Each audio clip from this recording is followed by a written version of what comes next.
welcome back to my channel. So today I'm really excited to share with you how I am preparing my body for pregnancy. Now I subtitled the video 5 to 7 months out because my husband and I aren't actively trying right now to get pregnant. However, we're both like, we love planning ahead, and I know that with kids it's like nothing is ever predictable, and like the planning and like the obsessing over details and stuff kind of gets thrown out the window. However, we both like to look ahead into the future, and it's something that we both really want, and we're thinking about in about 5 to 7 months to start trying. And that got me thinking, if we're gonna start to have children in 5 to 7 months, how do I want to feel for my pregnancy? How do I want my body to feel? How do I want to get ready for hopefully carrying our child? And just want to like preface all of this by saying that in no means do I think that by doing any of these things it's going to be a surefire way for me to get pregnant or for you to get pregnant. It in no way guarantees like a healthy pregnancy, and it in no way guarantees a pregnancy at all, to be honest. And I completely understand and respect, and I keep that in my head that it's so unpredictable. There's nothing that will ever like guarantee you a pregnancy. If it's meant to happen, it will happen. If it's meant to be, it'll be. And so these are just kind of my ways of preparing myself so that I feel like I am the healthiest and I'm the happiest that I can be, and that I'm doing what I can and making, my body a very healthy, strong, happy environment. That way when we do start trying, I can feel really confident in what I have to bring to the table. So anyway, I'm rambling. So if you want to know how I, at this time, about 5 to 7 months out, am preparing my body for pregnancy, and then just keep watching. So the first thing I'm doing in preparing my body for pregnancy is cutting back on alcohol. Cutting it out. I wouldn't say that I'm a heavy drinker normally, because I'm not, but I do enjoy a glass of wine or two. However, at the end of last year, so holiday season time, I want to say that I got a little too indulgent with mixed drinks, and it's a time of being around friends and family and going out and just indulging in general. And although I tend to be pretty good with that, it got kind of out of hand, I'll be honest.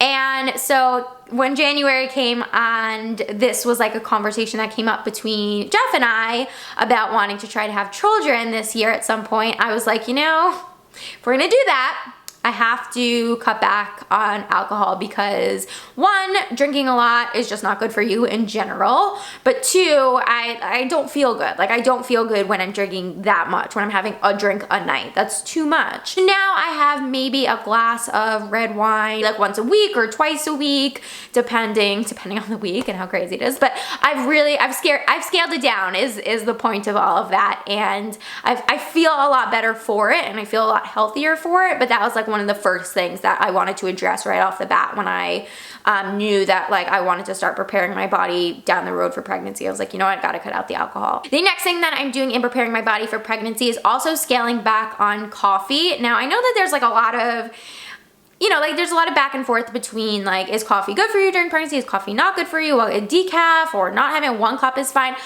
I have to have coffee every morning to wake up, and it's always been like a running joke of like, when you get pregnant, Erika, like you're gonna be in big trouble because you can't drink coffee. And I knew that that was something I was gonna wanna cut out for pregnancy regardless, even if they said like, oh, it's safe, it's fine, whatever. So I've really scaled it back. I used to have maybe like one huge, so like I have a coffee cup right here that's ginormous. It's like literally the size of my face. And normally I drink like this, either like whole thing or have like 2 smaller cups of coffee in the morning, which for a lot of people might not seem like a lot if you have a coffee in the morning, 2 coffees in the afternoon sort of thing. I only have coffee in the morning, and I've scaled it back now a lot. So I'll only have a small cup in the morning. And that was rough at the beginning, I'm not gonna lie, and it was not easy, but I feel better. I feel a lot better. And that sort of leads me to my next thing that I'm doing to prepare my body for pregnancy, which is taking my vitamins. And I think that has also helped a lot, and just in how I feel. I feel so much better than I did at the end of last year. Toward the end of last year, I started feeling just like, really lethargic, really tired, really like back and forth with my emotions and like all over the place. And granted, I do have some thyroid problems, and like it's my fault for not, you know, being more on top of my diet and more on top of my supplements and making sure that I was getting all the vitamins and nutrients that I was supposed to. But yeah, I've noticed a huge difference. January, I want to say it was like January 1st or something, I ordered a bunch of vitamins and I was like, I need to change. And I've just noticed a difference in like my clarity of thought, in my energy levels, and just feeling so much better. And of course, like all of these things, like cutting out the alcohol, cutting down on caffeine, taking my vitamins, like it's all going to make for like a happy and healthier me. And I think an obvious thing that a lot of people think about when they think about pregnancy is prenatal vitamins. And I had talked to my OBGYN, and she said when you are actively trying to get pregnant, to start taking your prenatals, or even like a month before you start trying. If you know that you want to get pregnant like within that month or like the month before, then start taking the prenatal vitamins. My morning multivitamin now does have like an extra amount of folate in it. Folic acid is really important for pregnancy and the development of your fetus.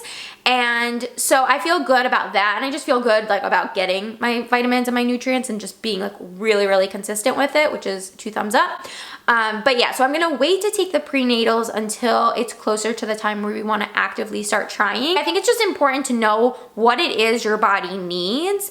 And I had been to my thyroid doctor last year and gotten some blood work done. And so I was able to kind of play around with exactly like what vitamins I needed and my body needed. And of course, because I'm plant-based too, just supplementing in that way, just making sure that I wasn't I'm not deficient in anything. The next thing I've been doing in preparing my body for pregnancy has just been eating a little bit like a more balanced diet. I wouldn't say a little bit more of a balanced diet, because toward the end of last year, again, because of the holidays, I just got a little lazy with my diet, and I found myself just like eating kind of whatever I wanted, but at the same time, just not eating enough variation. And it's funny because if I'm plant-based, like I eat a plant-based diet, but it's easy to just kind of like stop eating fruits and vegetables and like only gravitate toward carbs or junk food, and that's like with any diet, right? So yeah, I've been trying to be really a lot better with eating fresh fruits and vegetables, just incorporating a lot more greens into my diet, as well as juicing a lot more, which I love. I love juicing, and I love smoothies too. I love both of them, and so just incorporating a lot more of those into my diet, I think is a really nice, easy way of getting more nutrients into your diet, and I really wanted that to be like a huge focus of mine. The last thing I am doing in preparing my body for pregnancy is exercising consistently and regularly.